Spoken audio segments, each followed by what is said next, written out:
Bonjour à toi cher spectateur. Carnage chez les Puppets ou The Happy Time Murders de Brian Henson avait l'air d'être un film complètement fumé, faut bien l'avouer. Parce que on a déjà vu des films avec des poupées ou comme ici présent les Puppets et les Muppets rencontrant des êtres humains. On a déjà vu des dessins animés rencontrer des êtres humains avec Space Jam ou Roger Rabbit. Donc on est habitué un petit peu à ça.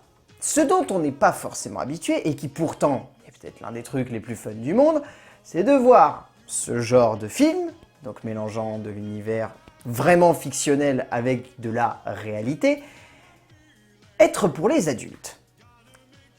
Donc rien que ça, en fait, ça donnait envie de se ruer dans la salle de cinéma pour voir ce que ça allait donner, en fait.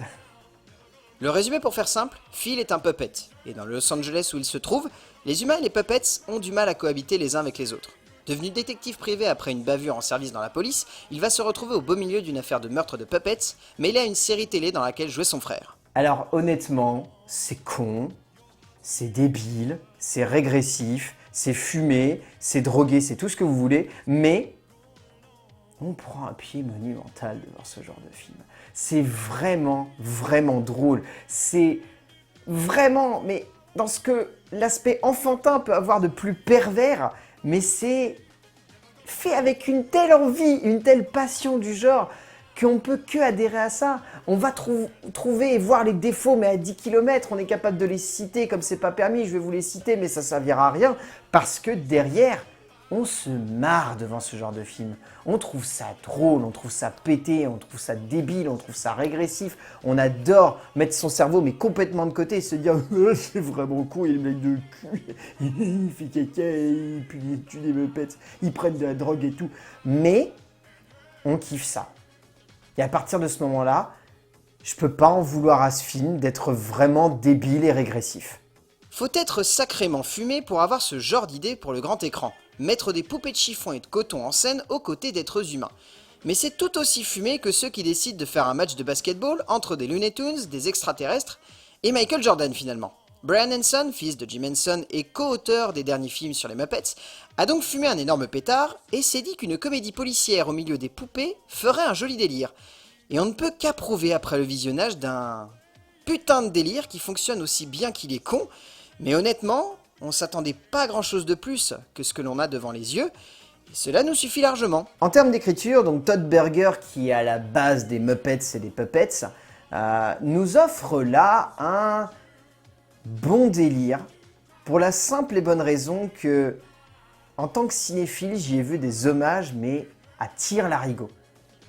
Le film, en termes d'écriture, est vraiment amoureux de cinéma, et comprend le genre qu'il a envie d'adapter. Parce que la plupart du temps, lorsque vous voyez des films comme ça, vous vous dites « Oh, c'est une parodie, ça veut dire que c'est comme Scary Movie et les trucs à la con, ça veut dire que ça va prendre un film, ça va le détourner. Et là, ça va prendre les Muppets et ça va le détourner. » C'est plus élégant parce que Todd Berger a vraiment réussi à créer tout un univers qui entoure cela. Il y a tout un rapport qui est fait entre les Muppets et les humains, il y a toute la création d'une enquête policière, il y a toute la création d'un background, de personnages qui ont toute une histoire les uns avec les autres. C'est pas uniquement je pose ça et je m'en fous du reste. Et c'est peut-être ça en fait qui fait la force de l'écriture de l'auteur, parce que la plupart du temps on peut se dire vraiment c'est con, ça se limite à ça.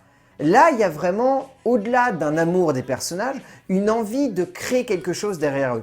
Oui, c'est débile. Oui, tout ce qui entoure les personnages n'est pas forcément novateur. Ok, ça franchement, est-ce que vous aviez la moindre, on va dire, question par rapport à ça? Est-ce que vous alliez vous dire, dis donc, est-ce que ça va être une œuvre complètement réflexive autour de la place des poupées au sein du cinéma moderne et de l'impact que les Muppets ont eu au cours de l'histoire du cinéma? Non. C'est juste des poupées, elles se font buter, il y a un mec qui va enquêter dessus, il a une coéquipière, mange-toi ça dans le pif. En termes d'écriture, ça s'imite à ça, et à aucun moment ça n'a la prétention d'être plus. Et je ne peux que louer ça, cette envie de simplement créer un film qui ait un background, un univers. Ok, ça soit débile, ok, ce soit pas du tout novateur, mais au moins, ça fonctionne. Todd Berger nous offre là, en termes d'écriture, une magnifique parodie du genre, en même temps qu'un sacré détournement, qui reste une belle connerie de bout en bout. Mais pour être totalement sincère, ça faisait longtemps que je m'étais pas autant marré devant un truc aussi profondément simple. Et ça me suffit amplement, et c'est pour cela que j'aime aller au cinéma sans savoir forcément à quoi je dois m'attendre. Et Berger a réussi à composer un scénario qui se limite un peu à son concept de base, mais tout ce qui en découle derrière, le jeu du genre, la simplicité du style et l'ensemble dramatique, permet au scénario de tenir largement la route, malgré ses limitations. En termes de mise en scène, alors déjà le fait que Brian Henson soit le fils de Jim Henson, ça renforce forcément l'impact que ça va avoir sur le spectateur. Et en plus de cela, il faut avouer que Brian Henson, il s'éclate bien à faire son truc. J'ai rarement vu un film autant prendre un pied à mettre en scène les poupées de manière aussi crédible, parce que lorsqu'on voit un film où il y a ce genre de personnage, la plupart du temps, on sent que les cinéastes, ils n'ont pas trop envie de se mouiller et ils font pas trop de plans larges, ils font pas trop de plans où on va voir des poupées se balader comme ça dans la rue, ils cherchent pas à prendre trop de risques. Brian Henson l'a fait.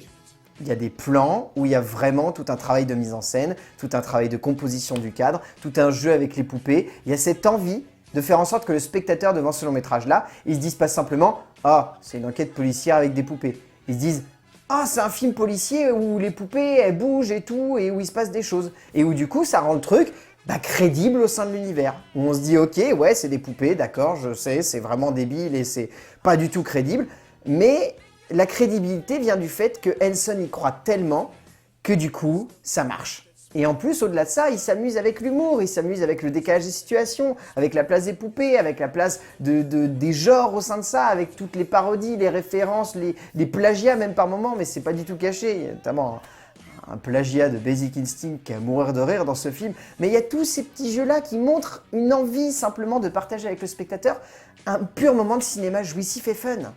Le fait que Brian Henson fasse aussi bien coïncider les humains et les poupées font que rapidement, la mise en scène s'impose comme un joli délire, qui fonctionne tout aussi bien que l'écriture finalement, et on n'en demande pas vraiment plus à ce genre de petits plaisirs mis en scène par un allumé. Henson s'éclate, et cela se ressent, abusant de l'humour un peu gras, mais le fait que ce soit des poupées qui soient au centre de tout cela fait ressortir encore plus l'impact de la comédie et du jeu autour du genre du policier. Et c'est cela qui rend sa mise en scène équilibrée, dynamique, terriblement fun pour le spectateur et aussi régressive que finalement corrosive, donc on dit oui. En termes de casting humain, disons, j'ai beaucoup aimé Elizabeth Banks et Maya Rudolph, qui sont pour moi vraiment excellentes, mais elles arrivent à livrer des prestations qui sont superbes. Il y a également Leslie David Baker, Joel McHale, qui sont très très bons, qui ont 2-3 scènes qui sont vraiment à mourir de rire, ça fonctionne à merveille. Au niveau des doublures, entre guillemets, Fortune Reimster, Ryan Tran, des gens comme ça sont vraiment vraiment bons. Enfin, il y a tout un travail, je trouve, au niveau du casting qui est bien réparti, parce qu'à chaque fois, c'est pas uniquement pour mettre des bons acteurs, ils ont envie de mettre aussi des acteurs qui soient crédibles dans leur personnage. Et là, ça fonctionne vraiment, notamment dans les deux rôles principaux, humains et puppets. McCarthy est égale à elle-même. Bourrue comme pas possible, mais d'une puissance comique folle, que la voix de Bill Beretta dans le rôle de Phil emmène avec une grande finesse. Enfin ça, c'est pour l'interprétation. Au bout du compte, Carnage chez les Puppets, c'est un, pardon du mot, putain de délire. C'est juste un truc qui fonctionne parce que c'est con, régressif, bourré de bêtises et bourré de simplicité, mais ça marche parce qu'en fait, derrière, il y a des auteurs qui sont passionnés par ça, qui ont envie de faire une connerie qui fonctionne aux yeux du spectateur, et ça marche.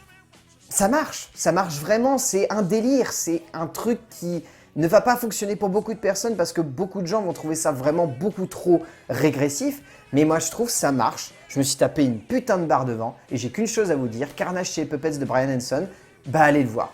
Vous allez vous marrer, vous allez mettre votre cerveau de côté, vous allez vous taper des barres comme c'est pas possible, mais c'est ce genre de délire qui me donne envie d'aller au cinéma pour juste me taper une barre et rien d'autre. Donc rien que pour ça, foncez voir ça. A plus!